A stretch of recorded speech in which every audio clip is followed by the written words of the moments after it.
I hadn't planned to ask her. The question just slipped out, soft, careless, like it had been waiting years for its turn. We were sitting across from each other in a quiet cafe, the kind where time feels slower and conversations feel heavier. The rain tapped gently against the window, blurring the streetlights outside into streaks of gold and gray. She looked the same. Older, yes, but unmistakably her. The same eyes. The same calm presence. The same way she folded her hands together when she was thinking. We hadn't seen each other in almost 20 years. And yet, sitting there, it felt like no time had passed at all. I took a breath and asked, "Can I ask you something personal?" She smiled politely. "You always were bad at pretending you weren't curious." I chuckled, nervously. Some things never change. There was a pause. A long one. Then I asked it. "Why did you never get married?" The smile disappeared. Not dramatically. Not suddenly. It just faded. She didn't look away. Didn't check her phone.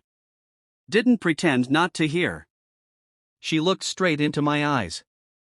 And said, quietly, "Because you never made the first move." The world stopped. The cafe noise vanished. The rain went silent. Even my breath seemed to forget how to move. "What?" I whispered. She repeated it slowly this time, gently, as if she'd said it 1,000 times before. "You never made the first move. Years ago. I met her when I was 24. Her name was Elena. She joined our office on a Monday morning, wearing a pale blue dress and carrying a notebook hugged tightly to her chest, like she was afraid the world might steal it. She wasn't loud. She wasn't dramatic. She didn't try to impress anyone. But somehow, she became the center of every room she entered. Not because she demanded attention, but because she never needed to. We became friends easily. Coffee breaks turned into lunches. Lunches turned into long walks after work. Long walks turned into late-night conversations about dreams, fears, and the lives we thought we'd have by 30. People used to ask us if we were dating. Every time, we'd laugh. "No," I'd say. "We're just friends." And she'd nod, smiling. "Yes. Just friends." But sometimes, just sometimes, I'd catch her looking at me when she thought I wasn't watching. And I'd look away. Because I was scared. The signs I ignored. She remembered everything. The way I took my coffee. The date of my mother's surgery. The book I once mentioned wanting to read. On my birthday, she gave me a watch. Not expensive. Not flashy. But engraved on the back were the words, "For all the time we haven't wasted." I laughed it off. "Very poetic," I said. She smiled, but her eyes searched my face, waiting for something. I never gave it to her. One winter evening, we got caught in the rain walking home. We ran under a small shelter, laughing, breathless, standing inches apart. She shivered. Without thinking, I took off my jacket and put it around her shoulders. She looked up at me then. Close enough that I could smell her shampoo. Close enough that one step forward would have changed everything. Her voice was barely audible. "You know," she said, "some things don't last forever." I smiled awkwardly. "Yeah, like this rain." She nodded. And stepped back. The day everything changed. One Friday afternoon, she told me she'd been offered a job in another city. "Just for a year," she said. "Maybe 2. My chest tightened. "Oh," I replied. "That's great. You deserve it." She waited. Then asked, "Is that all you're going to say?" I shrugged. "What else should I say?" Her smile cracked. "Nothing," she said softly. "You've said enough." She left 3 weeks later. I helped her pack. Carried her boxes. Drove her to the station. At the platform, the train hissed impatiently. She hugged me. Longer than usual. Then she whispered. I thought, never mind. What? I asked. She stepped back, forcing a smile. Take care of yourself. And she was gone. Back to the cafe. I waited, Elena said, her voice steady now. I waited for years. I stared at her, my mind racing backward through every memory, every moment I'd dismissed as harmless. You could have said something, I murmured. She smiled sadly. I did. Just not with words. The truth hit me like a slow-burning fire. I thought you didn't feel the same, I admitted. She laughed quietly. And I thought you were afraid. We sat there, two people surrounded by a lifetime of unsaid things. I stayed single, she continued, because I kept thinking, maybe one day you'd call. Maybe one day you'd realize. Why didn't you move on? I asked. Her eyes glistened. Because some loves don't fade. They just learn how to stay quiet. The year she waited, and the day she finally let go. I didn't know what to say after that. The truth sat between us like a fragile thing, too heavy to lift, too precious to drop. I didn't know, I whispered. Elena stirred her tea slowly, watching the spoon circle the cup. That was the problem, she said. You never did. The years I wasn't there. When she moved to the other city, life didn't pause. It never does. I convinced myself she was busy. That she was meeting someone new. That her silence meant she had moved on. So I stayed silent too. I focused on work. Chased promotions. Dated people who never quite felt right. Every relationship ended the same way. You're kind, they'd say. But you're not really here. I didn't understand what they meant. Now I did. Her side of the story. I used to check my phone every night, Elena said, her voice calm but distant. Every birthday. Every holiday. Every stupid little moment that felt incomplete. I swallowed hard. I told myself you were just scared, she continued. That one day, you'd wake up and realize what we had. She smiled faintly. I waited 5 years. My heart clenched. 5? I repeated. She nodded. I turned down proposals. Real ones. Good men. Why? I asked, even though I already knew. Because they weren't you. The letter I never sent. There was a letter, she said suddenly. I looked up. A letter? I wrote it the night before my 30th birthday, she said. I told myself if you didn't reach out by then, I'd finally move on. My chest felt tight. What did it say? She hesitated. Everything, she whispered. All the things I never said out loud. She took a deep breath. I never sent it. Why not? Because the next morning, she said, I heard you got engaged. The words hit me like a punch. What? I stammered. She nodded. Someone from the office told me. Said you looked happy. I laughed bitterly. I wasn't. She met my eyes. Then why didn't you stop it? I had no answer. Because the truth was ugly. Because it was easier to follow a path someone else laid out than to fight for the one I actually wanted. The life she built without me. I didn't marry anyone, Elena said. But I didn't stop living. She traveled. Started her own business. Learned how to be alone without being lonely. But sometimes, she admitted, I'd imagine you beside me. At airports. In restaurants. On quiet nights. I closed my eyes. I thought of you too, I said softly. She smiled, not unkindly. I know. The moment she stopped waiting. It happened 2 years ago, she said. What did? I asked. She looked out the window, watching the rain again. I was in the hospital. My father was sick. My breath caught. I sat there all night, she continued, thinking about how short life is.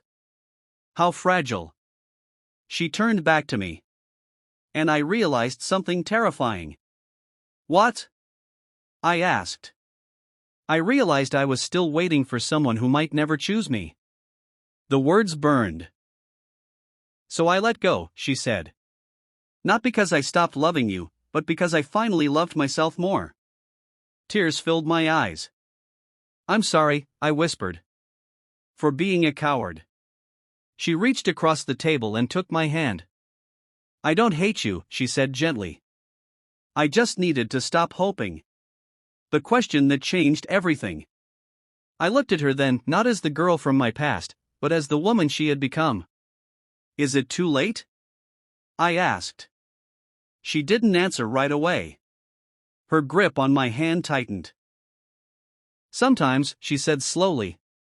Timing is the difference between a love story and a life lesson. The truth she never planned to tell me. The rain had stopped, but neither of us moved.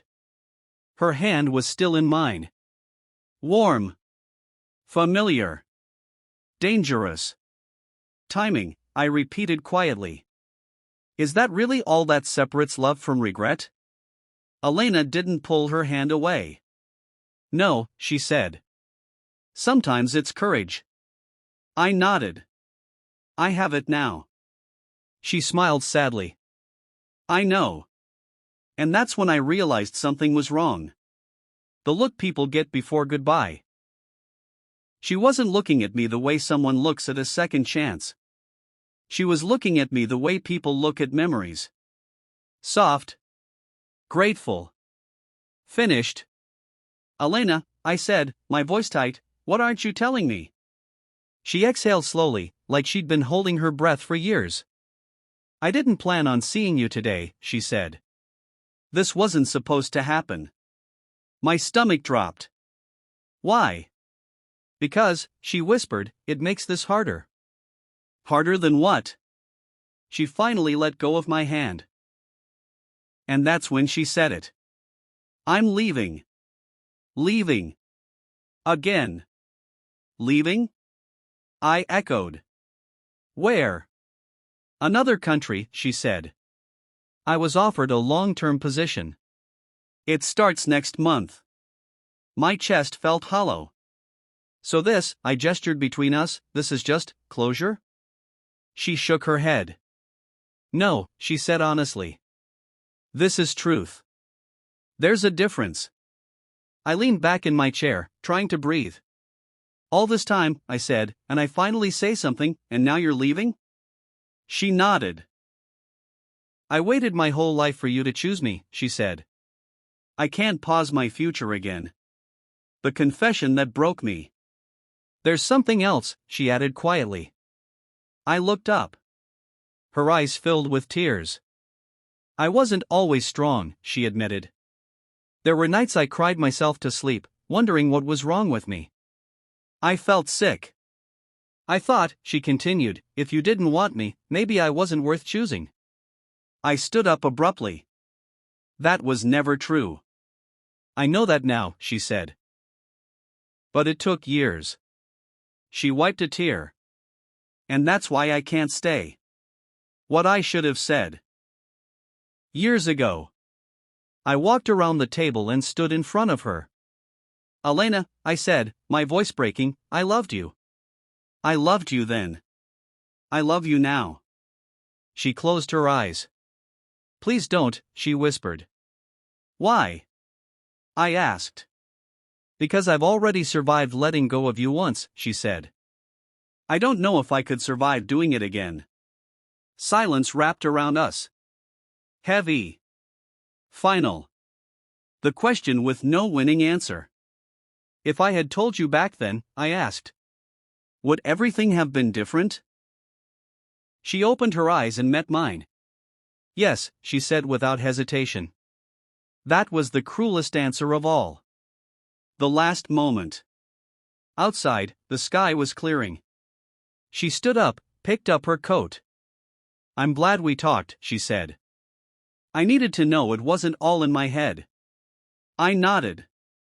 So did I. At the door, she turned back. "You know," she said softly, "loving you taught me patience. Letting you go taught me self-respect."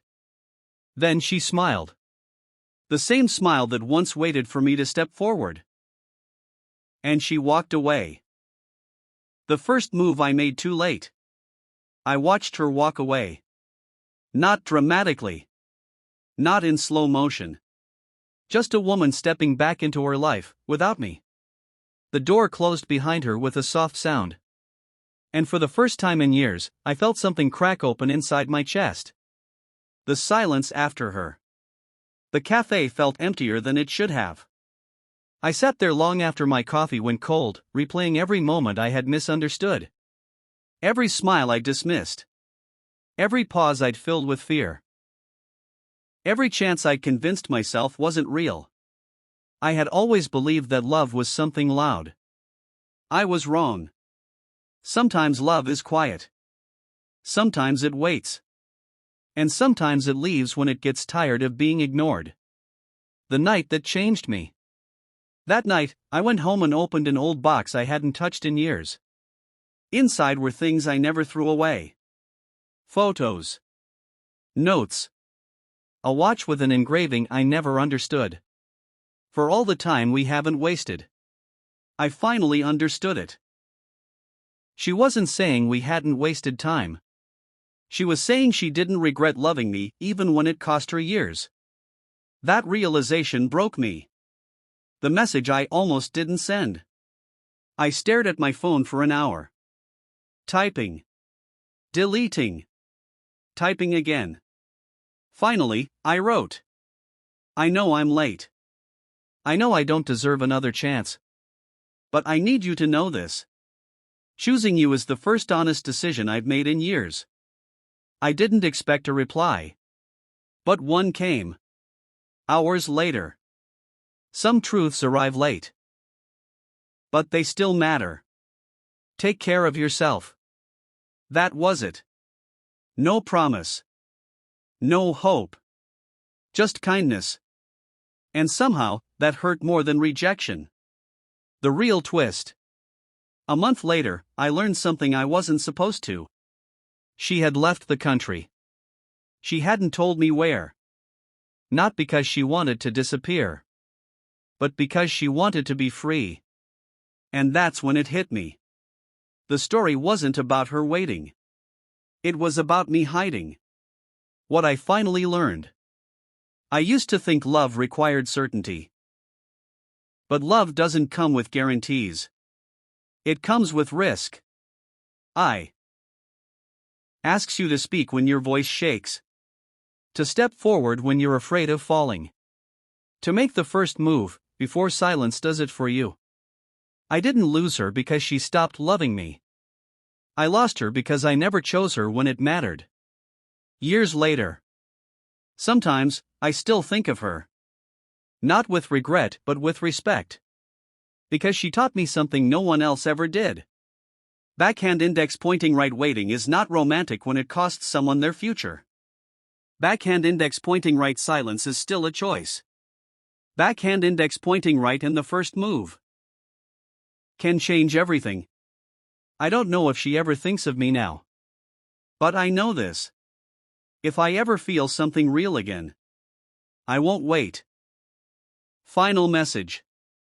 If someone in your life feels like maybe someday, say something. Make the move. Because one day, you might ask a harmless question and hear an answer that changes your life forever.